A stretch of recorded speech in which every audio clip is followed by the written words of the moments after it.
పాపము పాపము పాపము పాపము చేస్తే ఇలా చెయ్యండి, ఇలాగ చెయ్యండి, ఇలా చెయ్యండి అని అందరూ చెప్పగలిగారు. కానీ పాపాన్ని నేను జయించాను, మీరు నా యందు విశ్వాసం ఉంచండి, పాపముకు ఇక మీ మీద అధికారము ఉండదు ఏమండి అని చెప్పగలిగినటువంటి శక్తిమంతుడైన అవతారమూర్తి మనుష్య కుమారుడిగా ఈ భూలోకానికి దిగి వచ్చినటువంటి వాడు ఒకే ఒక్కడు, యేసుక్రీస్తు ప్రభువు.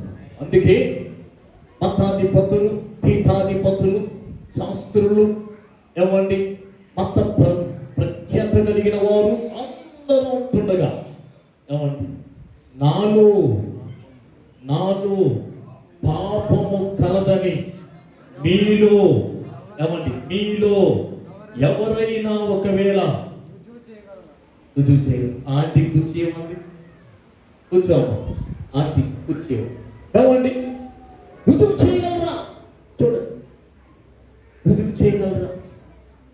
చాలా చేస్తున్నటువంటి ప్రతి ఒక్కరు పాపములకు దాసోహం అయిపోయిన వారి. అయితే అలా పుట్టగలిగిన వాడెవరు? చూడండి, ఒక్కొక్క వాక్యం చదివి ముగిస్తాను. నేను పెద్ద ప్రసంగం చేయని ఈరోజు అంటుంది కదా అండి. మరొక వాక్యం ఏపు గ్రంథములో ఏముంది? ఏపు గ్రంథములో 25వ అధ్యాయము 25వ అధ్యాయం చూడండి. 25వ అధ్యాయం 4వ వచనం చదవండి. నరుడు దేవుని దృష్టికి నీతిమంతుడు ఎట్లు కాగలడు? వింటున్నారా? మనము దేవుని దృష్టి కదా నీతిమంతులుగా ఎలాగవగలము? ఎట్లు కాగలడు? నువ్వు నేను దేవుని దృష్టిలో నీతిమంతులు కావాలంటే ఏం చేయాలి? ఏదో చేస్తున్నా. మనం దానాలు చేసినంత మాత్రం నీతిమంతులుగా దేవుడు మెచ్చుకోడు. ఆ దానం పొందినోడు నిన్ను మెచ్చుకుంటాడు. మంచోడమ్మా దానం చేశాడు. నువ్వు ఎవరికైనా వస్త్రాల దానం చేసేవనుకో, వాడికి నీవు మంచి చేసావు, వాడు మెచ్చుకుంటాడు, మంచిదే. దేవుని దృష్టికి నీతిమంతులుగా మనం అవ్వాలి. దేవుని దృష్టికి మనము ఏంటంటే ఆయన దృష్టికి నిష్కపటులుగా ఉండాలి. ఎట్లు కాగలడు? చూడండి, చదవండి. స్త్రీకి పుట్టినవాడు ఆయన దృష్టికి ఏమండి ఎట్లు శుద్ధుడు. స్త్రీకి పుట్టినవాడు ఎలాగండి? పాపం లేకుండా స్త్రీ గర్భం ధరిస్తుందా? పాప ఇచ్చ అది ఒక కోరిక. ఏదో పిల్లల కణాలనే కాదు, ఒక వ్యామోహం, ఒక కోరికతో భార్య భర్తల యొక్క జీవితం గడుపుతుంటే దేవుడు ఆ గర్భాన్ని ధరించి ఏం చేయడం? సంతానాన్ని ఇస్తున్నాడు, బిడ్డల్ని కట్టున్నారు. అందుకే పుట్టుకతోనే మనం ఏంటి చెప్పండి? పాపులం. ఎందుకంటే మన తల్లి తండ్రులు, మన యొక్క పద్ధతులు ఏంటంటే పాపపు ఆ యొక్క ఆలోచనలతోనే, ఆశలతోనే ఏంటంటే తల్లి మనలను గర్భము ధరించినది. ఎవరు నీతిమంతుడు లేదు, ఒక్కడును. అందరూ ఏకముగా దారి తప్పి, త్రోవ తప్పి, పనికి మాలిన వారైపోయారు. దేవుని వాక్యం చెప్తుంది. నేను నీతిమంతుడు అనుకున్నవాడంట పెద్ద బాబంట. ఓకే, అయితే ఎలా నీతిమంతుడు కాగలవు? ఎలా దేవుని దృష్టికి శుద్ధుడు కాగలవు? అవుతుందా? జరిగే పనా? అందుకే ఏమంటున్నారు చూడండి. ఆయన దృష్టికి ఏమండి?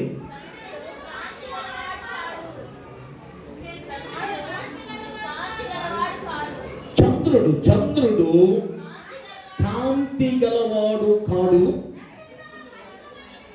నక్షత్రములు పవిత్రమైనవి కావు. ఎవరి దృష్టికి? చూసారా? నీతిమంతుడు మనుషుడు ఎలాగైపోతాడు? శుద్ధుడు.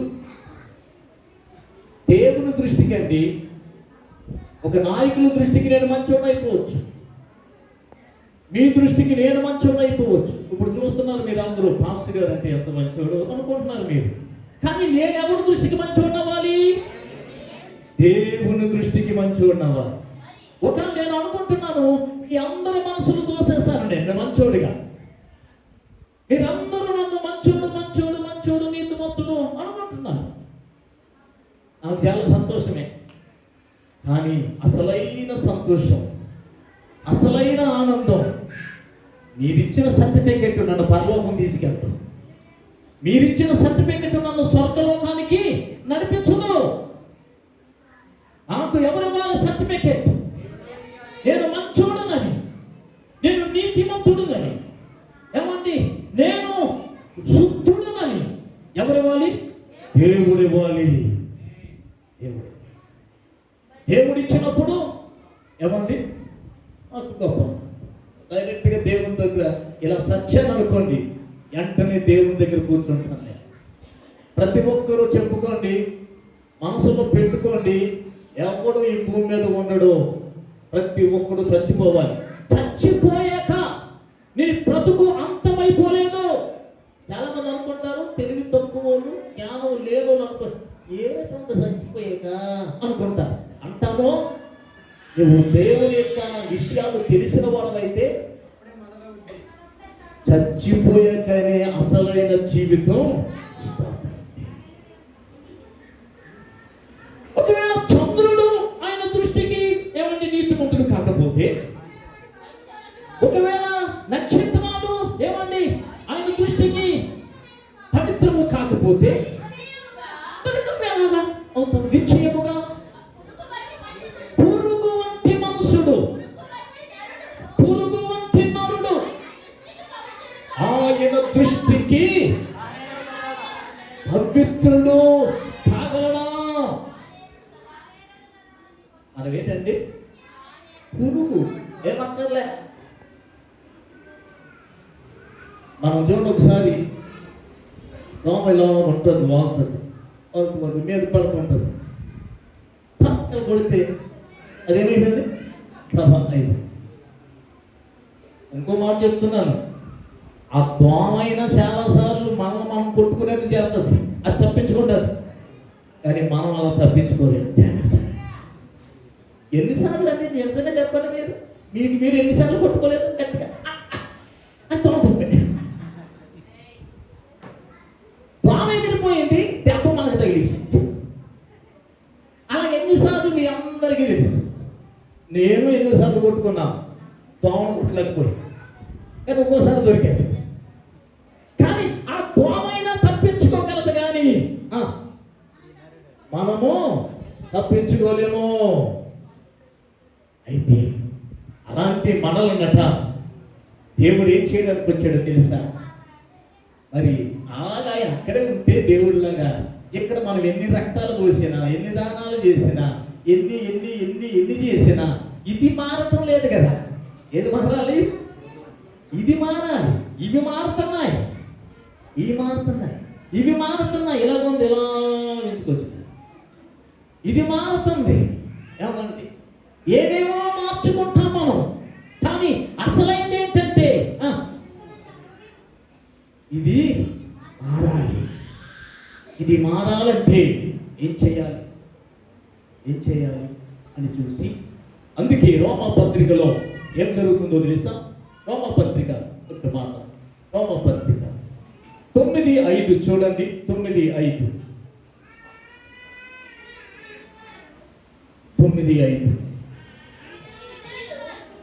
ఇతరులు వీరివారు శరీరమును బట్టి క్రీస్తు వీరిలో పుట్టెను. దేన్ని బట్టండి అంటే ఈ శరీరముతో ఉంటున్న మనలను, ఏమండి ఒకవేళ ఏ పులిలాగా వచ్చాడు అనుకోండి, నువ్వు వస్తావా? పులిగారు నా కోసం ప్రార్థన. నేను ఇక్కడ పుల్లాగా ఉన్నాను అనుకో, మీరు అందరూ కూర్చుంటారా? ఎక్కడో ఈ కొండ మీద పులి ఉందంటే ఇక్కడ రారు మీరు.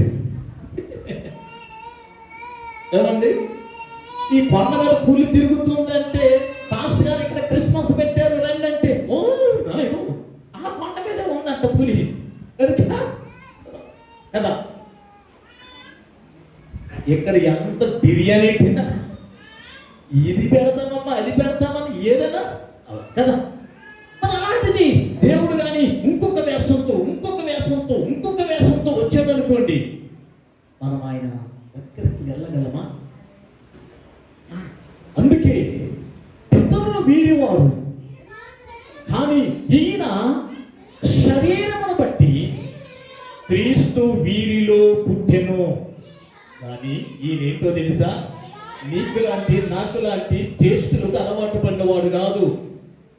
నీలాంటి నాలాంటి ఋషులకు అలవాటు పడిన వాడు కాదు. నీవు చూస్తున్న ఆనందిస్తున్న వాటిని చూసి ఆనందించేవాడు కాడు. నువ్వు తింటున్నది, నువ్వు త్రాగుతున్నది త్రాగి తృప్తి పడేవాడు కాడు. కానీ నీ శరీరము దాచుకుని ఆయన నీలో ఎందుకు పుట్టారంటే నీకు దగ్గరయ్యి నిన్ను తన స్వరూపంలోనికి మార్చుకోవడానికి. ఉదాహరణకి ఒక మాట, కొంతమంది మనకి ఇంటికి అతిథులు వస్తారు. ఎందుకు మా పాస్టర్ గారే ఉన్నారు అనుకుంటున్నాం. ఎవరైనా మా ఇంటికి అతిథులు వస్తే ఆ అమ్మకి పచ్చళ్ళు ఎక్కువ ఇష్టం, పచ్చళ్ళు ఎక్కువ పెడతారు. కీరకాయ పచ్చడి అంటుంది, దోసకాయ పచ్చడి అంటుంది, ఏదో అల్లం పచ్చడి అంటుంది, ఏదేదో పచ్చళ్ళు ఆవకాయలు ఉన్నాయి కదా. వచ్చి దేవుడి మీద కూర్చుంటారు. ఇప్పుడు ఎవరు వేసుకోవచ్చు, ఈ పచ్చడి వేసుకొని మనం ప్రేమతో పెడతాం. అవతల ఆయనకి ఇష్టం ఉండాలా?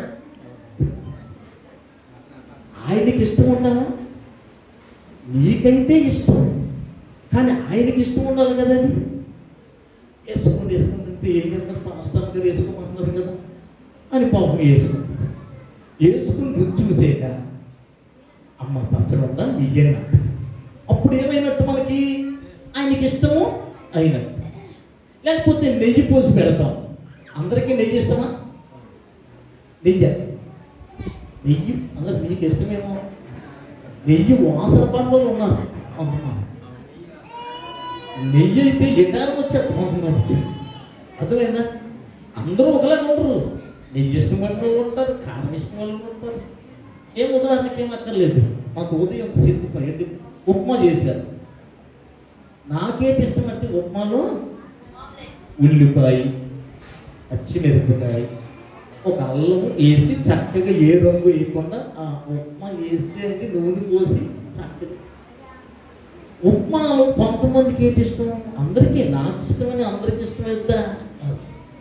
ఇప్పుడు ఏంటంటే ఉప్మాలో ఏదేదో వేశారు. ఉప్మా ఎంత తిన్నాను నేను, అవన్నీ ఏరి పెడితే అన్నీ వచ్చాయి. అవన్నీ ఏరితే పక్కనన్నీ వచ్చాయి. ఉప్మా అంటే అదేమిస్తుందని, రుచిస్తుందని అందరి రుచులు ఇష్టపడి ఇప్పుడు నేనేం చేశాను? దాన్ని తినడానికి నేను ఇష్టపడ్డాను. అవన్నీ మానేయండి అనాలి. అందరు రుచులు నాకు ఇష్టం కానంత మాత్రాన అది వద్దు అనడానికి వీలు. కానీ మనం ఏం చేద్దాం? ఆ రుచికి మనము మారాలి. యేసు ప్రభు కూడా అదే చేశాడు. ఆయన పరలోకపు ఏమండి విడిచిపెట్టకూడని భాగ్యం అది. కానీ ఏం చేశాడండి? విడిచిపెట్టాడు. ఎందుకు?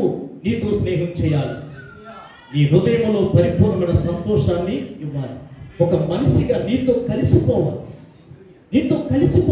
నీ భాష నేర్చుకున్నాడు, నీ మాట నేర్చుకున్నాడు, నీకులాగా నడిచాడు, నువ్వు కూర్చున్న చోట కూర్చున్నాడు, నువ్వు తినేది తిన్నాడు, నువ్వు త్రాగేది త్రాగాడు.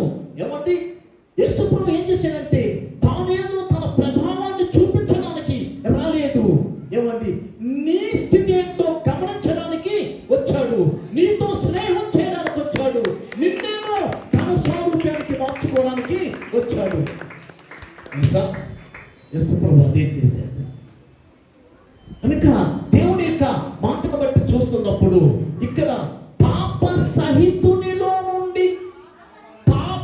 రహితుడు పుట్టగలిగితే ఎంత మేలు. పుట్టాడు ఆయన ప్రభువైనా పాపి అయినటువంటి ఏమండి మనుషుడు, మరియమ్మ తల్లి గర్భమున పుట్టినది మొదలుకొని మరియ కూడా పాపేనా? అదే కాదా? పాపే. కానీ ఆ గర్భములోనికి పాపము లేని వాడిగా వెళ్ళాడు. అందుకే పాప సహితునిలో నుండి పాప రహితుడు పుట్టగలిగిన ఎంత మేలు. ఏ అవతారాల్లో ఇలా జరగలేదు. ఒక కన్యక మరియ గర్భమున యేసు ఏం చేశాడండి? జన్మించాడు. ఇప్పుడు పాపాన్ని ఏం చేశాడంటే సిలువకేసి కొట్టేశాడు. ఆ పాపాన్ని సిలువకేసి కొట్టేసి ఇప్పుడు ప్రజలందరికీ పిలుపునిస్తున్నాడు. ఏమన్నా తెలుసా? ప్రయాసపడి భారము మోయుచున్న వారలా సమస్త జనులారా. ఆ భేదం ఈ భేదం అని లేదు, ఈ పార్టీ ఆ పార్టీ అని లేదు. ఏమండి, నాకు కూడా ఈ పార్టీ ఆ పార్టీ అని లేదండి. ఒకేసారి కూర్చోబెడతాను ఇక్కడ అందరు. నేను తెలుగుదేశం కూర్చోబెడతాను, వైఎస్ఆర్ కూర్చోబెడతాను, కాంగ్రెస్ కూర్చోబెడతాను, ఏమంది కమ్యూనిస్టులను కూర్చోబెడతాను. ఎన్ని పార్టీలు, అన్ని పార్టీలు కూర్చోబెట్టి దీన్ని ఓపెన్ చేసిన రోజు 12 అందరూ బాగానే పలకించుకున్నాం. మనమే ఊరికి బీటీ అయిపోతాం. ఆయనకి సమస్త జనులారా అందరూ రండి, నేను మీకు ఇస్తాను, నేను మీకు సంతోషాన్ని ఇస్తాను, నేను మీకు సమాధానాన్ని ఇస్తాను. ఆయన కూడా వెంటనే పురుపులు ఆడతా ప్రసంగం చేసేలేదండి.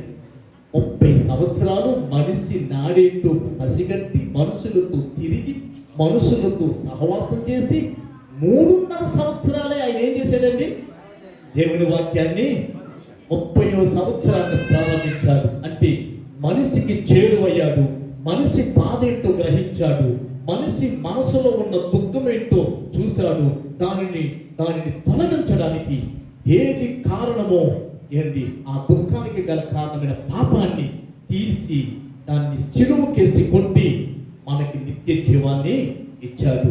నిజమైన సంతోషం. ఇప్పుడు మనకు పాపం అంటే భయం లేదు. ఇప్పుడు మనకి నరకం అంటే భయం ఉందా? చెప్పండి. ఎవరికి నరకం అంటే భయం ఉందో చెప్పండి. నరకం అంటే భయం ఉన్న వాళ్ళు ఎవరు? దెయ్యం అంటే భయం ఉందా మీకు? ఇప్పుడు ఉందా చెప్పండి. దెయ్యం యేసు రక్తములో కడగబడిన వాడికి ఏ శిక్ష విధియో లేదు. చిల్లంగోడు మనల్ని చూసి పారిపోవాలి, కానీ ఆడిని చూసి మనం పారిపోతామా? చిల్లంగోడు రమ్మనండి, రమ్మని మనం అందు చూడమనండి. ఆడికి పిచ్చొచ్చేద్ది. ఎందుకంటే మనలో ఉన్నదండి దైవ శక్తి, క్రీస్తు శక్తి, పరిశుద్ధుడైన శక్తి, పవిత్రుడైన శక్తి.